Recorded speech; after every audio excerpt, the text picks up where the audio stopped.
मैं घूमा नहीं। आज हमारी सोच में हमारे अधिक संख्या में गांव के कम है।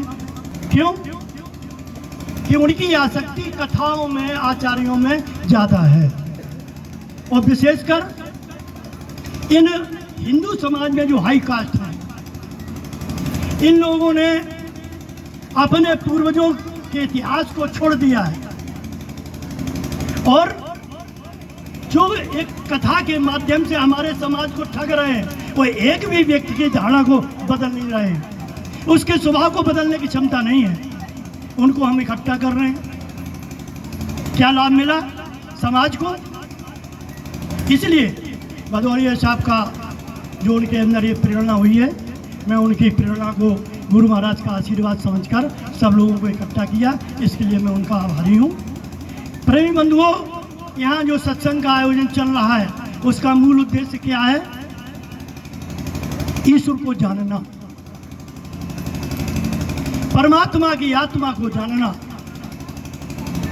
यही मूल उद्देश्य है। और सभी मानव जाति का, मानव शरीर का यही सबका उद्देश्य भी है। धन कमाना, बाल बच्चों को पढ़ा लिखा के बड़ा कर देना, बाल बच्चे पैदा कर देना, लोगों को धन खर्च करके लगा देना, ये वास्तविक तुम्हारा कर्म नहीं था। वास्तव में तुम्हारा ये धर्म नहीं है। धर्म है कि धर्म न दूसर सत्य समाना और आगम निगम पुराण बखाना। सत्य ही धर्म है और धर्म ही सत्य है। सत्य क्या है? कि शरीर से हमारे तुम्हारे शरीरों से एक प्राण निकाल लिया जाए तो क्या बचेगा? एक प्राण हमारे आपके शरीर से निकाल लिया जाए, तुम्हारे नहीं हमारे शरीर से निकाल लिया जाए तो क्या कहा जाएगा? कि जब माटी का ढेर हो गया। तो जीवन कौन है? ये मृत शरीर जीवन है या इसको जीवन, जो इस मृत शरीर को आज हमारे अंदर चला रहा है, वो जीवन? मैंने यही नहीं जाना कि जीवन क्या है। जिए चले जा रहे हैं, लेकिन ये नहीं सोच पाए कि आखिर जीवन है क्या? क्या जन्म और मृत्यु के बीच का जीवन ये जीवन है, या मृत्यु से पहले भी इसमें जीने वाला आया है?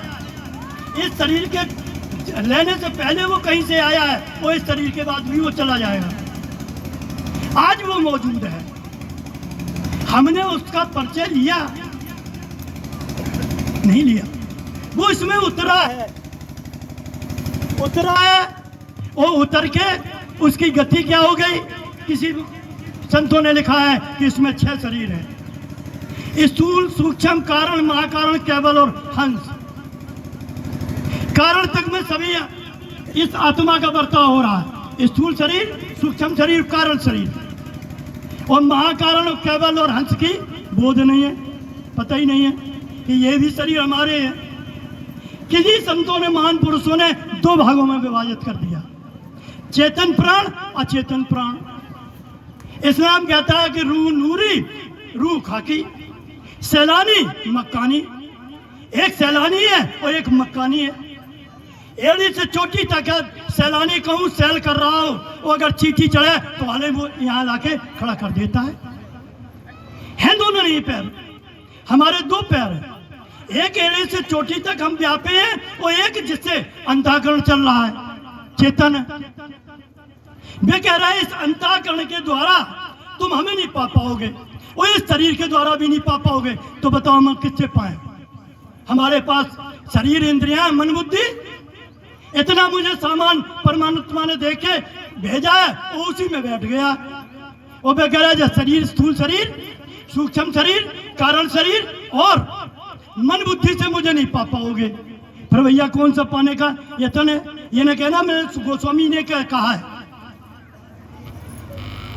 श्रोता वक्ता ज्ञान निधि कथा राम की गूढ़, और किम समझे ये जीव जड़ कलमल ग्रसित मूढ़। राम अतर्क बुद्ध मन वाणी मत हमार। उन्होंने शंकर जी ने कहा ये मेरा मत है, मत हमार अस सुनो भवानी। फिर भैया हम किससे पाए? इसलिए वो चौपाई सिद्ध हुई जाके कि ये जीव नहीं पा सकता था, तब वो कहाँ गया? सदगुरु के श्री चरणों में सम्मुख हुआ। किसके? श्री सदगुरु के श्री चरणों में। जब वो जीव सम्मुख हुआ तब उन्होंने उस जीवत्व को शिवत्व की ओर ले गए, तब उसके पाप छीण हुए, इससे पहले नहीं हो सकते। बुद्धिमान व्यक्ति कितना भी हो, लेकिन ये बुद्धि के विषय का विषय नहीं है बुद्धि का। क्यों? बुद्धि है मोहित, मोहित बुद्धि नहीं तो ये अपने अंदर रखा है कि आई एम बॉडी, मैं शरीर हूं। ये बुद्धि के विषय की बात है, और मन इंद्रियों के रस के भोग में लगा है। अब बताओ काय से पाओ जाए। इसलिए संतों ने कहा कि यहां से आपको उपराम होने का मार्ग संत के द्वारा मिलेगा। कहते हैं संत का काम क्या है कि कारण शरीर में खड़ा करके महाकारण का दर्शन कराना और केवल का रास्ता दे देना। हंस सम्मुख खड़ा है, ये उनका रास्ता है। संतों ने ये, और गृहस्थ में और साधुओं में अंतर क्या है? गृहस्थ के लिए छूट है। कहा छूट है? हरि का भजन और पेट का धंधा, या छूट है। हरि का भजन करो और अपना पेट का धंधा करो। और संतों के लिए ये भी छूट नहीं है। हरि के भजन के अलावा, हर चर्चा के अलावा, अपनी 24 घंटे अपनी एक स्थिति में रहने के अलावा दूसरा काम नहीं है। अगर ये नहीं है तो वो संत भी नहीं। देखिए, छोड़ा किसी ने नहीं, संतों ने संतों को नहीं छोड़ा है और ना हम आपको छोड़ो। इसलिए संतों की बात सर्वोपरि है, अकाट्य है, वहां किसी की चलती नहीं है। कोई कहे कि ईश्वर नहीं है, अरे ईश्वर नहीं है तो ये चलते कैसे पुतला? और एक दिन मर जाता है, भैया मर जाता है, तब कहने लगा पूरा गांव राम नाम सत्य है, सत्य बोले। कौन वो राम नाम कौन था? जब चलोगे तब बात सुनाओ जा रहा हो, डोल डोल पीट पीट के। और आज गांव भर में ये मंच लगाया गया, कोई सुनने वाला नहीं। ये दशा है समाज की। संतों ने लिखा है समाज के बारे में, मनुष्य के बारे में, साचे कहें तो जग मारन दौरे और झूठे में पतियाना। तुम्हारे झूठ में हाँ में हाँ करो, बड़े खुश, और वह झूठ को काट दो। जैसे अभी गाया गया था, आशीर्वाद आशीर्वाद मांगा जाता है कि आशीर्वाद के लिए झुका जाता है। मांगे तो कहूँ नहीं मिले, और न देवे वाले ने दे पाया। खूब कहा था कि चिरंजीवी हो जाओ, कौन चिरंजीवी हो गया बताओ? हाँ, जो झुक गया उसे मिल गया, बोलना कछु बोले, बाड़ी से कुछ भी ना कहे, और अगर वो किसी के सामने झुक गया तो उसे मिल गया, उसने पा लिया। अब झुके चाहत नहीं है। और जहाँ में जो भदौरिया साहब कह रहे हैं, जो भदौरियन को कहो, ये तो अकड़ू है ना, ये इतने अकड़े हैं कि जड़ हो गए। ये रिश्तेदारों को कहा कहने लगे, जे तो फलाने हमारी तो भदौरिया है, जे तोमर है, इनसे का मतलब लो यहाँ खड़े हो जाएंगे। बड़ा हाल खराब। मैं इसलिए कहता हूं कि समाज की दशा, हम लोग उनके बीच में रहते हैं। ये हमारा परिवार है, हम परिवार के नाते बात कर रहा हूं, ये मेरा परिवार है सर। और परिवार में गुरु आज्ञा माने सोई साधु। आज्ञा मानना नहीं चाहते हैं और साधना करना चाहते हैं। कैसे हो? साधना में दिक्कत क्या होती है? यहाँ बहुत से गुरु भाई बैठे हैं, ज्यादातर हमारे गुरुमुख भाई बैठे हैं। संतों ने लिखा है एक जगह, सदगुरु वैद्य बतन विश्वासा और संयम यानी विषय की। भजन हम कर रहे हैं तो हम कछु आशा लेके जा रहे हैं, भजन ला दे, कछु विचार लेके जा रहे हैं। आज जो तुम भजन ला दे हो और वे कह रहे हैं खाली आओ, खाली आओ तो हम तुम्हें अपनी गोद में ले लेंगे। दिल की दरगाह में दिल में कुछ नहीं है तो वो दिल ही में बैठा है। ये है फार्मूला। और हम जब गुरु जी के पास आए, अगर बर्फी बना के ले आए तो मन में कछु सोच के आए कि गुरु जी ने प्रसाद खा लो तो खुश हो गए कि हमें पुण्य मिल गो, अब ले। अब बताओ, जब कामना सहित हम जा रहे हैं तो हमें क्या मिलेगा? कामने का फल तो मिलेगा। संत कह रहे हैं कि संतों हम लोगों के लिए कहा है कि आप संत के पास जाएं तो कोई कामना लेके न जाए। कामना कौन सी लेनी है? कि मेरे अंदर की जो कामना है वो नष्ट हो जाए, हमें शांति मिल जाए, इसके लिए जाना चाहिए। कामनाओं को नष्ट करने की कामना लेने वाला ये जिज्ञासु है। जिज्ञासा लेके कौन जाता है? कोई बिरला।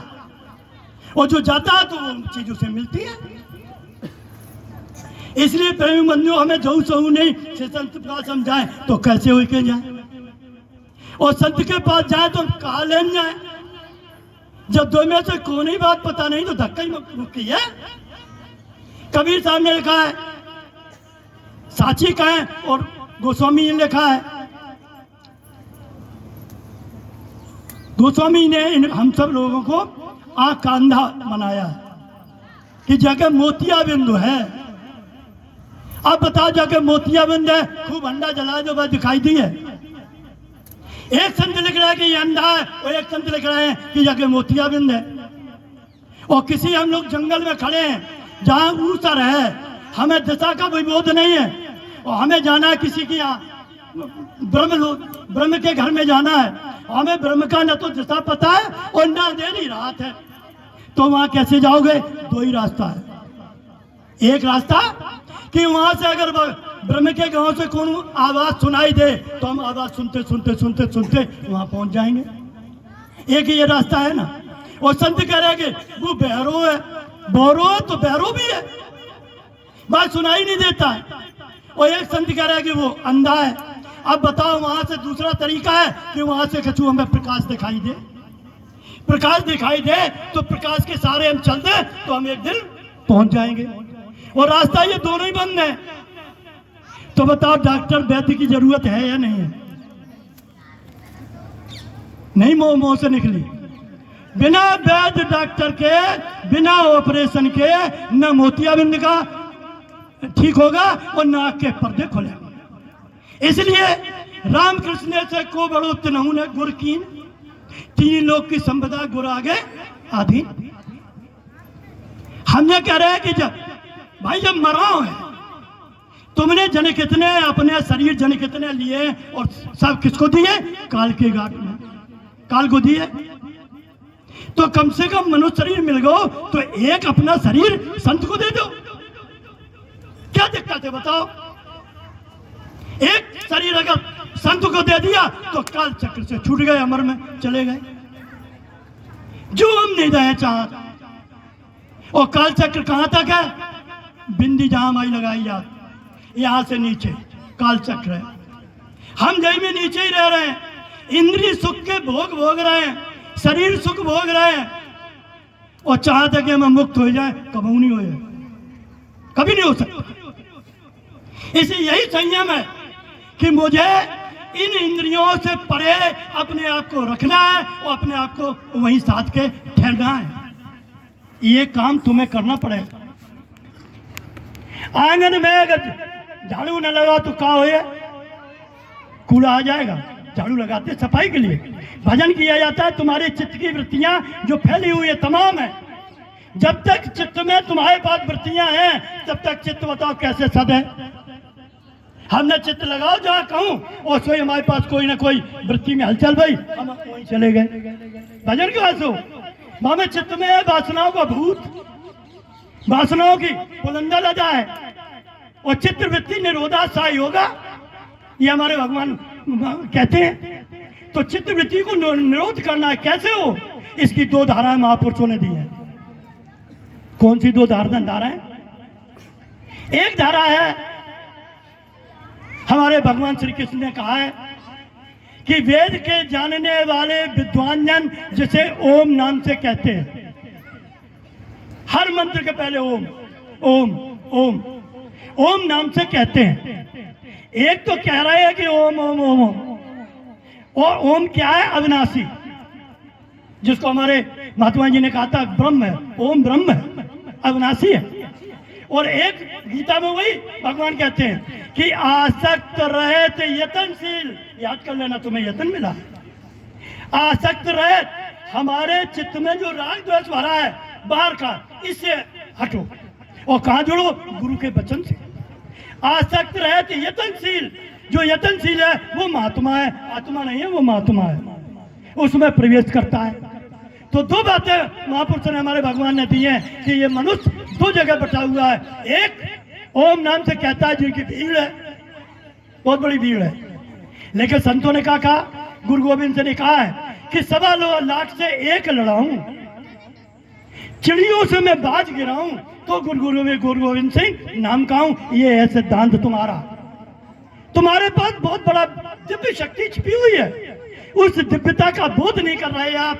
यही सबसे बड़े संकटों का मूल कारण है। तुम्हारे अंदर सब कुछ मौजूद है। कहते हैं कि आत्मा ये जो चाहे इस दुनिया में वो उसके लिए सब सुलभ है। तो बताओ और कठिन क्या है? ये आत्मा को, आत्मा जब बुद्धि के द्वारा आत्मा को जानना ये कठिन है। इसके लिए संत के पास जाना पड़ा, और संत ने जब जनाए दो तो जय जाने सो देह जनाई हो जानत तुम्हें, तुम्हारे हाथ में हो गया। फिर तुम्हारे हाथ में हो गया ना। भगवान कृष्ण ने गीता में एक जगह लिखा है कि तू युद्ध भी कर और निरंतर मेरा स्मरण कर। अब उन्होंने पूछ दिया कि साहब स्मरण क्या होता है? मनन और चिंतन तो जानते थे लेकिन स्मरण नहीं जानते थे। आज का भी समाज मनन और चिंतन तो जानता है, स्मरण कौन जानता है? बहुत बिरले। तो उन्होंने कहा साहब स्मरण कैसे पता लगे? तो उन्होंने एक नियम दिया है। उन्होंने लिखा है, गीता अध्याय 8 का श्लोक नंबर 8वां कहता है कि यह नियम है क्या? परमात्मा को पाने का यह नियम है कि परमेश्वर के ध्यान के अभ्यास रूप योग से युक्त दूसरे ओर न जाने वाले चित्त से निरंतर चिंतन करता हुआ पुरुष। यह बताया है। किसका चिंतन करना है? भगवान ने किसका चिंतन बताया? परमात्मा के ध्यान का चिंतन। अब परमात्मा को ध्यान कहाँ है? कऊ संत से आज तक पूछी? क्या तुम्हारे पास ध्यान नहीं है? हर एक के भीतर ध्यान नाम की चीज है, लेकिन ध्यान तुम्हारा है किसके साथ? तुम्हारे संकल्प, जो तुमने संकल्प बनाया उसी संकल्प को लेके उस ध्यान तुम्हारा देखने लगा, दृष्टारूप हो गया। चित्त में होने वाले संकल्प को तुम्हारी बुद्धि ने निश्चय करके प्रकट कर दिया। जैसे प्रकट हुआ ध्यान उसका अवलोकन करने लगा। तो उन्होंने कहा इस ध्यान ने ध्यान को नहीं जाना। किसके द्वारा ये देखा गया? उस जिसके द्वारा ये देखा गया उसको हमने पहचान ही नहीं कर पाई कि किसके द्वारा देखा गया। जो अभी कृष्णानंद ने ये बात कही थी, हमें उसका संग करना है। जो कहा था ध्यान के माँ का नाम क्या है? धारणा। जैसी धारणा होगी ध्यान वही लगेगा। तो अम्मा कौन भाई? ध्यान की धारणा। क्या मैंने अपने अंदर धारण करने वाले में सत्य को धारण किया? अगर सत्य धारण है तो ध्यान सत्य को दो राय नहीं। और इस ध्यान को ध्येय अवस्था में ले जाना, ये धारणा ध्यान समाधि का विषय है। इसलिए उन्होंने कहा है कि आप प्राणायाम करिए। स्वाध्याय और व्यायाम को, स्वाध्यायाम व्यायाम को हटा दिया है। हमारे पतंजलि योग में पतंजलि ने लिखा है आपायाम। आपायाम का क्या मतलब है? इसके बारे में खाक नहीं लिखा, कुछ नहीं लिखा, 2 श्लोक दिए बस। आपायाम का मतलब कि जो गीता में लिखा है कि जो आत्मा अपनी आत्मा की ओर चलता है, ये आपायाम है। आप आपके साथ चलना। शरीर में आप है कि नहीं हो? हमारे संग किनके संग है? हमारे संग शरीर के संग है, इंद्रियों के संग है, विषय भोगों के संग है, मन बुद्धि के संग है। तो ये तो आपायाम नहीं हुआ। जब इनसे हट जाए और वो ऊर्ध्व गति में चला जाए और फिर वो अपने आत्मा के 2 रूप, एक आत्मा जो चंचल है, ये आत्मा चंचल आत्मा है, और जो आत्मा स्थिर है वो परम है। इस चंचल आत्मा को परम आत्मा में प्रवेश कराना है, ये मार्ग है। आत्मा चंचल है, चंचल होने की वजह से ही तो नहीं प्रवेश हो पा रही है। और अगर चंचल ना हो, दर्पण के सामने खड़े होते हो, जब आप अपने रूप देखना चाहो और अगर वहां में धूल लगी है तो दिखाई दी है, और अगर धूल साफ कर दे तो दिखाई दी है। लेकिन जैसा कि है, जो दिख रहा है वो सच है या जो देख रहा है वो सच है? न दर्पण से सच है और ना वो जो उसमें भीतर बैठा है, न वो सत्य है। सत्य आप है। हमें आपको अपने करीब आना है। ये हमारे महापुरुषों ने इशारा किया है। उन्होंने कहा है कि जब तक कहते भवसागर से भवसागर कहाँ है, नाम ले तो भव सिंधु सुखाई। अब बताओ गोस्वामी ने लिख दिया नाम लो भव सिंधु सुख जाए। हम ओम कह रहे हैं आज 10 साल से, हम किसी मंत्र का जाप करते हैं जन कितने समय से, हम अपने किसी इष्ट की प्रतिमा की पूजा कर रहे हैं बहुत समय से। क्या जिन इष्ट की प्रतिमा की पूजा कर रहे हैं उन इष्ट ने क्या कहा है कि मेरी शरीर की पूजा करो, मेरे शरीर की पूजा करिए? कृष्ण अर्जुन के सामने खड़े हैं, वो कह रहा है हे कृष्ण तू मुझे अर्जुन से कह रहा है हे अर्जुन तू मुझे इन आंखों से नहीं देख सकता है, हम उनकी आकृति करा के पूजा कर रहे हैं। हनुमान जी कहते हैं आपन तेज आप समारो, उन्हें कहे जू करो, और जब जू करो तो फल क्या है, तीनों लोग। ये सिद्धांत उन्होंने हमारे जो हमारे महापुरुष हैं, हनुमान जी महापुरुष हैं, बहुत बड़े महापुरुष, ना कभी वो कहीं गए ना है, सबके भीतर विराजमान आज भी हैं, लेकिन वो है कैसे, तेज स्वरूप। उन्होंने भी कह रहे हैं कि आपन तेज आप संभाल लो, जो हमें संभालने का उपाय कोई हमारे हनुमान जी हमें दे दें। हनुमान जी को राम ने दे दिया, हनुमान जी आज हमारे हनुमान जी के राम के रूप में कोई संत आके हमें दे दे, क्या हमें सिखा दें, हम बात करने लगे तो हनुमान हमारे अंग संग वे कभी नहीं अलग है। भय बहुत बड़ा दुश्मन भी है और भय गुरु भी है। जिसने अपने भीतर अपने स्वरूप को, अपने गुरु को, अपने आत्मा रूपी गुरु को जान लिया तो वो भय है उसे कि हाय हमसे कहूँ गलत सोचो न जाए, भय हो गया। करने की बात तो बहुत दूर हो गई, वो किसी सकारात्मक तो किसी के हित के लिए तो सोच सकता है, लेकिन किसी आयत के लिए नहीं सोच सकता है, ये उसका गुण होता है। गुरुमुख का एक गुण होगा, वो किसी के बारे में, आयत के बारे में, चाहे वो कितना भी पापी हो, उसके अंदर ये सोच पैदा नहीं होगी। ताजो कहिए कि गुरु चंदन की चुटकी वाली गाड़ी भरो ना काट, और गुरुमुख तो एक ही भला मूर्ख भले ना 60। संग करो, किसका संग करना है, कोई ना हो तो अपनी आत्मा का संग करो, और जब तुम्हें अगर शरीर को संग कराओ है तो जिसने आत्मा का ज्ञान है उनके संग जाओ, बैठो जाके, उन्हें अपना काम करो, घर द्वारे बैठो, बैठने को सहूर नहीं है। हम बन गए भाई गाड़ी, अबे भैया कह रहे परिवार को, बच्चों को सुधारने की, अरे गाड़ी को इंजन ही जब लाइन से बेलाइन चल रहा है तो पीछे वाले डब्बा क्या करे, पहले इंजन ठीक हो। जो कह रहे थे 70 साल 60 साल के, ठीक है, कहते हैं हमारे स्वामी संत का कहना है कि शाम होने से पहले अगर मुकाम पा लो तो चोर तुम्हें रात में चोर बलवान होता ना, और शाम से पहले तुमने मुकाम पा लिया। शाम का मतलब इसमें इसकी शाम, इसकी मृत्यु के, हम जब मृत्यु के दरवाजे पे जाएं तो उससे पहले हम मृत्यु के दरवाजे पे पहुंच जाए, ये मुकाम पे आना है। दरवाजा कहाँ है, तुम्हारा दरवाजा यहां से उतरे हो, ब्रह्मरंग से। गुरु पद, आत्म पद, निज पद, राम पद एक ही है, अलग नहीं है। रोम रोम रमनते तेरा माँ, इस रोम रोम में रमने वाले को उस राम पद पर लाना है जो पिंड ब्रह्मांड से न्यारा है, यहाँ आना है। हमारा आपका ये मुकाम है, यहाँ आने के लिए समय हो गया, बता देना क्या हो गया, मोबाइल में देख रहे। देखो जीवन का सत्य है, इस सत्य को पहले खुले हृदय से स्वीकार करो, कोई भी हो, हम आप सबके लिए खुले हृदय स्वीकार करो कि इस शरीर में है, तो सभी शरीर में, लेकिन ये शरीर परमात्मा का शरीर है। क्यों? इससे ही परमात्मा को जाना गया और परमात्मा ने इसी शरीर में आके उस परमात्मा को जनाया, इसलिए ये शरीर सब। अब एक आगे बड़े भाग कब है, जब इसको जान लो, और नहीं जाना तो अब महात्मा जी कह गए थे आत्मा हानि, तो बताओ हम अपनी आत्मा की हानि करें, ये आत्मा को हम पुनर्जन्म में लाए, पुनर्जन्म मनुष्य का पाए।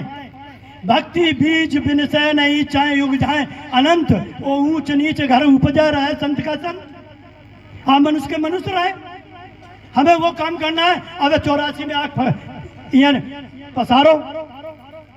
जब हमारे ही मान लो बुजुर्ग कोई यार हमारे मिलने वाले कोई इष्ट मेरे घर में कुत्ता बन के आ जाए तो रोटी देना मुश्किल हुई है, डंडा मारे हो कौन टट्टी ना कर दे। है हमारे बुजुर्ग, लेकिन मेरी दशा क्या हो गई? क्यों? भूल उन्होंने की, उनसे ज्यादा हम भूल करते हैं। परमात्मा कहता है कि अगर कोई कुत्ता भी जो 2 दिन और 3 दिन तक लगातार भूखा तुम्हारे दरवाजे पे बैठा रहेगा तो तुम उसे रोटी खिलाओगे। अगर हम परमात्मा के दरवाजे पे जाएं तो वो दरवाजा ना खोले, ऐसा हो ही नहीं सकता। हम जाते ही नहीं। हम विषयों को संग ले रहे थे, विषयों के दरवाजे पे खड़े हैं, वे कह रहे हमारे दरवाजे पे आओ, हम तो तुम्हारा दरवाजा खोलने के लिए तैयार खड़े हैं। कोई आए तो आने वाला नहीं मिलता है। शब्द सतगुरु की यही तो कृपा है। हम दरवाजे पे आते नहीं, हम दुनिया में फैले घूम रहे। सिमिट सिमिट जल भरे तलावा, जिम सतगुरु सज्जन पे आवा। हम समिटने ही नहीं जाना।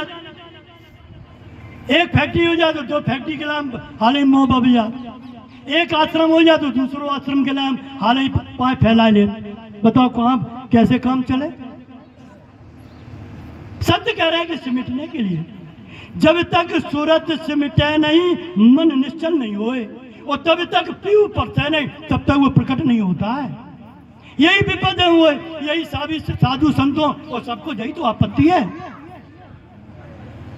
इसको समेटने का उपाय संतों से मिलता है। इसको समेट लो और समेट के भाई कहते हैं कि हम नहीं समझेंगे तो हमारा बल जड़ के संग लग के जड़ ही हो गया। उन्होंने कहा जो चेतन का जड़ करे और जड़े करे चेतन, अस समर्थ रघुनायक भजय जीव ते धन। जो जड़ को चेतन कर दे और चेतन को जड़ करना जानता हो, अपने शरीर को चेतन कर दे और अपने शरीर को जड़ कर दे, अर्थात मुर्दा हो जाए जिंदा हो जाए। जय को तो ज्ञान है, गुरु महाराज ने दिया है। समिट गए तो ये मुर्दा, फैल गए तो ये जिंदा। ये रास्ता हमारे महापुरुषों का था, है और रहेगा। अनादि मत है, ये हम कहूं से नहीं ले आए हैं। ये संतों की दया है, संतों की कृपा है, उन्हीं की देन है। मेरा इसमें कुछ नहीं, कुछ भी नहीं है। बहुत सुंदर। इसलिए समय हमारा